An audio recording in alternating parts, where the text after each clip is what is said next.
You'll hear two friends planning an event. First, you have some time to look at questions 1 to 6.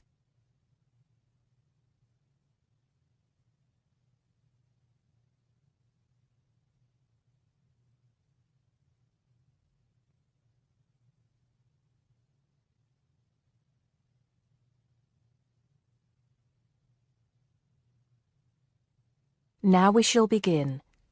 You should answer the questions as you listen because you will not hear the recording a second time. Listen carefully and answer questions 1 to 6. Hello, Joan. I'm glad you could come. Hello, Peter. What's up? Is something the matter? No, everything's fine. It sounded urgent on the phone. Did it? It's just that I've had this idea and I wanted to see how soon we could get it off the ground. Well, don't keep me in suspense. You know they're planning to close down the local clinic. It was in the newspaper yesterday, but most people have actually known for some time. Well, I thought we should do something about it. What did you have in mind? I thought we could organise a charity event and donate the money to the clinic. I know it doesn't sound like much, but it will show the local council how we feel and that we mean business. That'll take quite a lot of organising. Why don't we just hold a protest outside the town hall? A protest would take just as much organisation as an event like this. Besides, I think fewer people would turn up. A village fair or something like that would attract more people and get money for the clinic. People are more generous when they're enjoying themselves. OK then, it sounds good to me. How do we start? First, we put our heads together and come up with a list of people who'll be willing to help and people who can provide us with some of the things we need. For example, we might need a caterer to provide refreshments, a rock band for entertainment, tents and so on. Then, we do a lot of telephoning around and try to get everybody together at the same time in the same place. Sounds like a lot of work to me. Well, that's only the beginning. First things first, though. Let's decide now on who to get to the initial meeting and where and when to hold it. Fine. Well, the village hall would be the best place to have the meeting. It's not as big as the youth club, but it's warmer. There'll be no problem getting permission to use it, but I suppose it depends on how many people we invite. We don't want too many, otherwise the meeting will go on too long and nothing will get decided. But the village hall is a good idea. It's more official than having it in someone's living room. How many? 6 or 8 people to start with? 10 at the most? OK, now we have to decide on a suitable day and time. Suitable to everybody, I mean. A Saturday or Sunday would seem to be the best choice because people aren't at work on those days. But they may not like the idea of giving up a part of their weekend for a meeting. Unless we persuade them it's for a good cause, or that it's to their advantage, and that it'll all be a lot of fun. We'll provide refreshments, of course. What if some don't want to give up their weekend? Then we'll give them an alternative. Say, one evening in the week after everybody's finished work. We'll see which is the most acceptable to them. Then book the hall. I can do the refreshments for the meeting. I'll get Darren and Maggie to help me. I'm sure they'll be more than willing. Before you hear the rest of the conversation, you have some time to look at questions 7 to 10.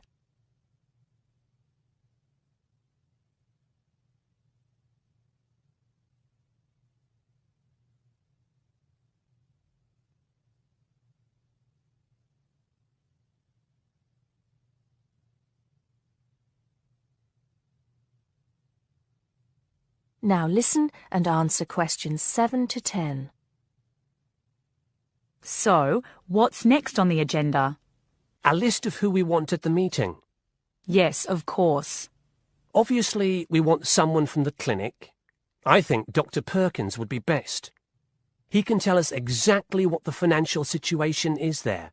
You know, how much money it takes to keep the place running, and how important it is for the community to have the clinic. The vicar, too. He can rally lots of support. And Mr. Sims, our Member of Parliament.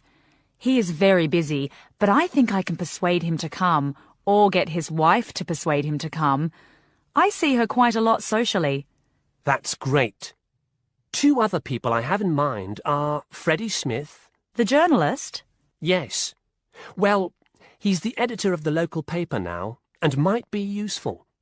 He might let us advertise for free, and he'll know how to go about getting leaflets and posters printed. That's another thing. We'll need volunteers to put leaflets through people's doors and stick up posters all over the place. We can decide that at the meeting. What about the other person? What other person? You said you had 2 people in mind, Freddie Smith and... Oh, yes, Mr. Gates. Mr. Gates. Do I know him? You must do. He owns Greatfields Farm. We need a large area to hold the fete. Right. So how many have we got then? 7 or 8? There's Dr. Perkins, Mr. Sims, that journalist. Freddie Smith, you mean? Yes, him. And the vicar and Mr. Gates, the farmer. That's only 5. There's you and me. That's 7. That will do for now. Let's start making phone calls. That is the end of part 1.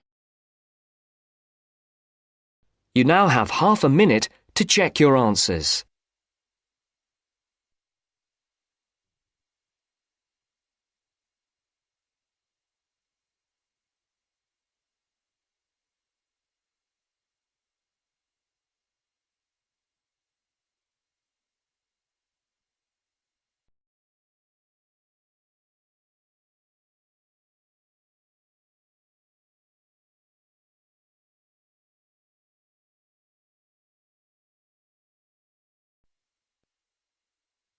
Now turns to part 2. Part 2. You will hear 2 students and their tutor discussing a survey project. First, you have some time to look at questions 11 to 16.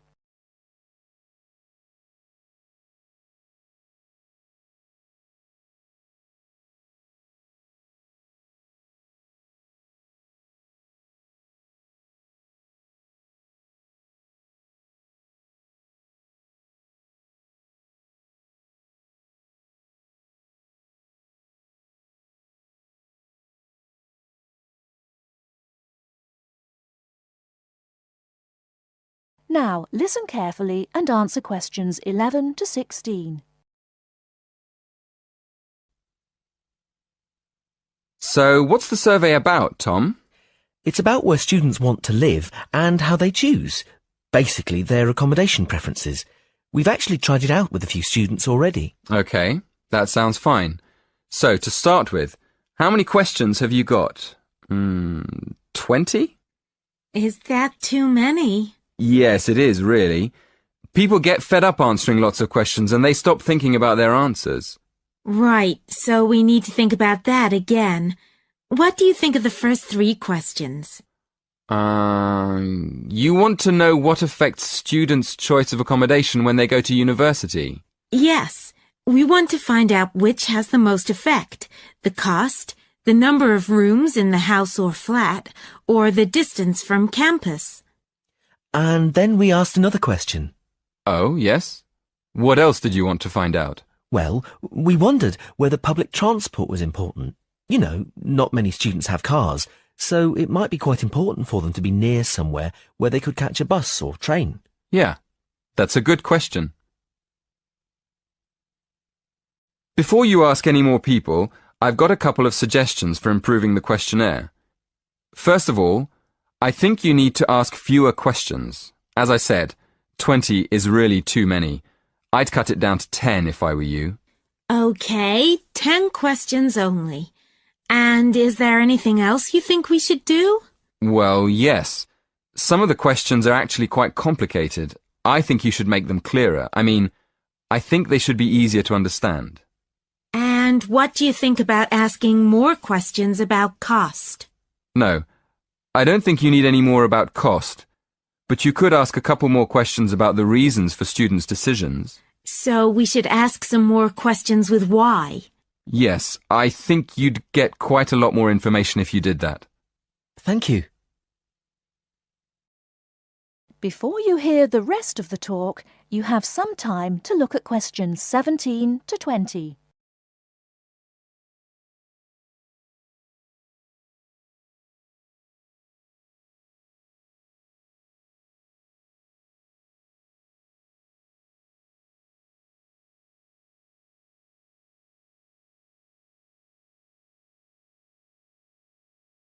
Now listen and answer questions 17 to 20. We've already got some results from our first questionnaire. Do you think we could use them? I don't see why not. What have you found out so far? Well, the number of rooms was only important for 16% of the people we asked. It looks like a lot of students are quite happy to share a room, and even fewer people were concerned about being near a bus stop. Only 10%, in fact. I'm surprised about that. But what about the distance from the university? Well, that was quite important. Around 20% of the students we asked wanted to be close to campus. That makes sense. And what about the cost? Yeah, as we expected, the cost was by far the most important factor. More than half the students were concerned with the cost, 54% to be exact. Only 54%? I thought it would be closer to 80%. That is the end of part 2. You now have half a minute to check your answers.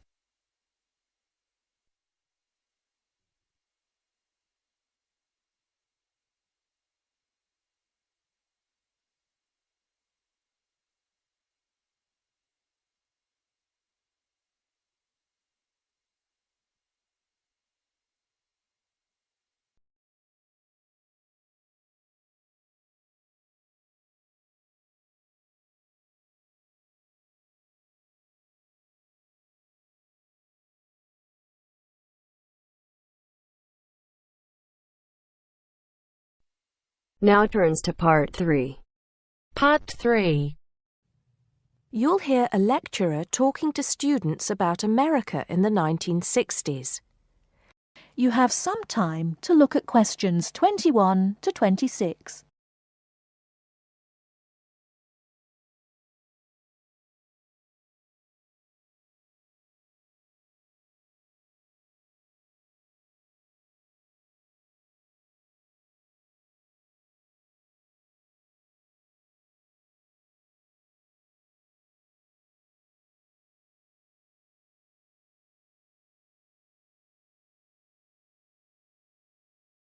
Now listen carefully and answer questions 21 to 26. We begin our examination of America in the 1960s with the usual caution. There is no sense in trying to understand any decade without looking at what came before. Those of you who still have outstanding coursework on the 1950s would do well to complete it now, if for no other reason than it will help make sense of the next series of lectures. But we must press on, and I'd like to begin my talk about the 60s with a reference to one of those things that came before, the post-war baby boom. With the end of the Second World War in 1945, there began in the USA an era of perceived prosperity and security. In short, people started to feel that the world was a much better and safer place to bring up children. So, at the start of the 60s, all those children born in the baby boom, 70 million in the US alone, were teenagers. As the 60s progressed, and as this large number of people approached adulthood, there was a noticeable shift in the balance of power, and young people began to have a voice in ways that were not considered possible in the more conservative atmosphere of the preceding decade. Things were moving forward at a rapid pace. The literature of the time brought out all the taboos. Everything was covered, such as race, in, for example, the book To Kill a Mockingbird? The role of women changed, and equality for women, well, let's just say that once certain books were published, women were no longer going to be satisfied with their roles as devoted wives and mothers. Through literature alone, the whole fabric of society was challenged, and by the end of the 60s, things would never again be as they had pretty much been for the preceding 40 years. It was a decade of protest, civil rights protests, feminism, the rights of minorities, the Vietnam War. All these causes led to peaceful and not so peaceful protests on college campuses and elsewhere. People had been given freedom of speech and they were going to use it.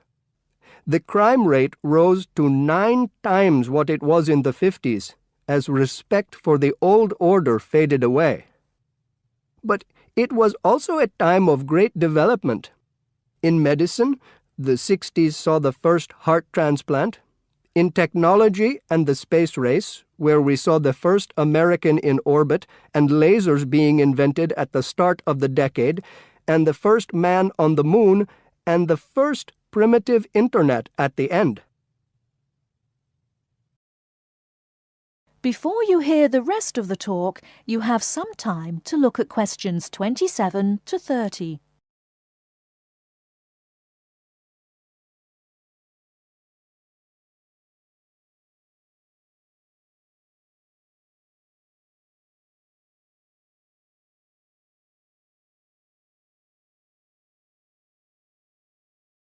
Now listen and answer questions 27 to 30.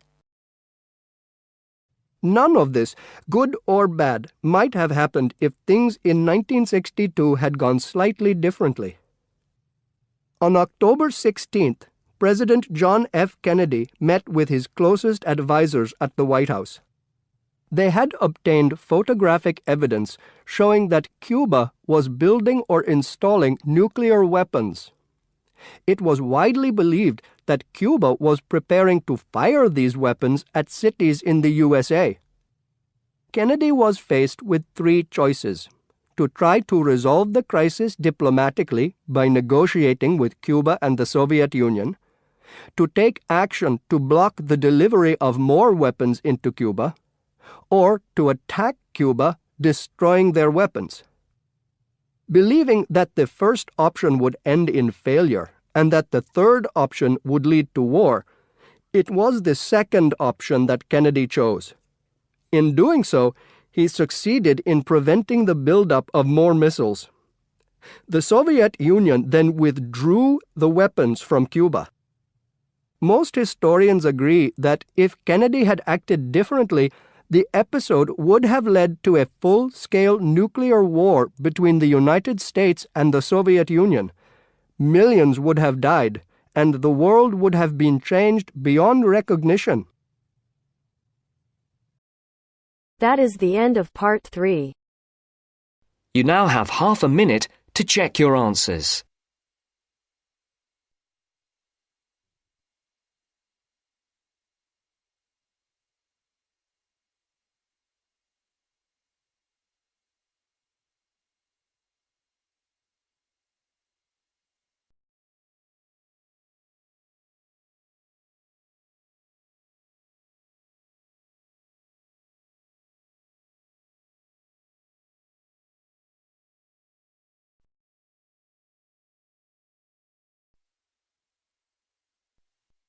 Now turns to part 4. Part 4. You will hear an introduction about an eco-friendly building called the Gherkin. First, you have some time to look at questions 31 to 40.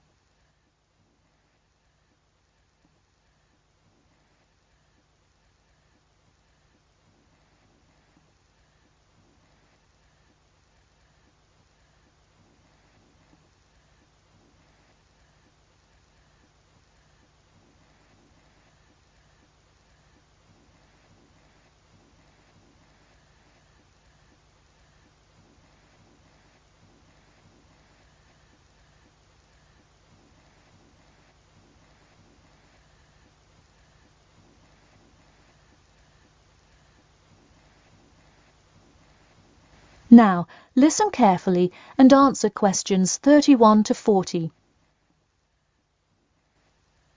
Today, I'd like to tell you about how UK architects are playing their part to address the issue of global warming. You have seen many of these iconic buildings while going about your everyday life, but you may not know how they are affecting your tomorrow. In 2003, construction was completed on the famous Swiss rebuilding, or more informally called the Gherkin, a true masterpiece commissioned by the law offices of Foster and Partners. This is not the first ambitious endeavour of the firm. They are renowned for their various philanthropic environmental efforts.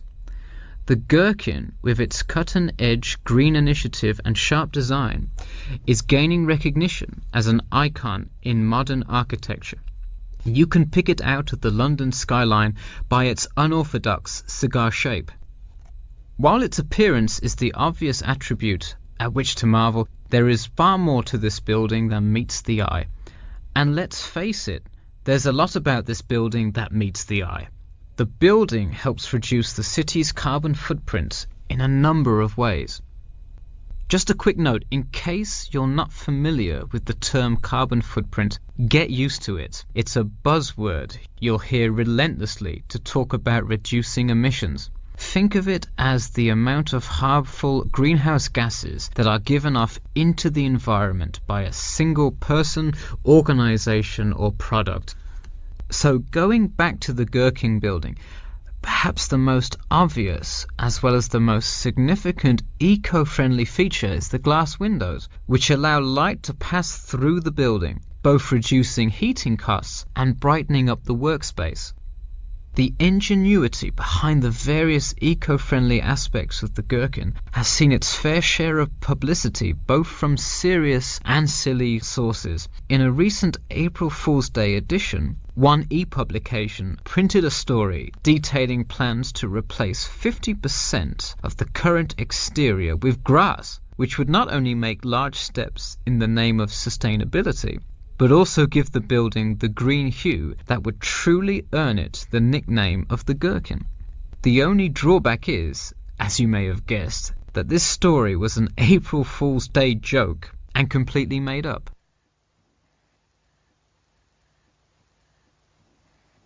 In all seriousness, though, the building is setting a new standard of design that other architects and city planners just cannot ignore. The building's bold and cost-efficient design has won a number of architecture awards, including the Stirling Prize, the London Region Award, and the Empress Skyscraper Award, among others. The design comfortably accommodates a large number of offices, while keeping maintenance and operation costs down, striking a superb balance between nature and the workplace. Nature is well and good, as long as the weather is nice outside.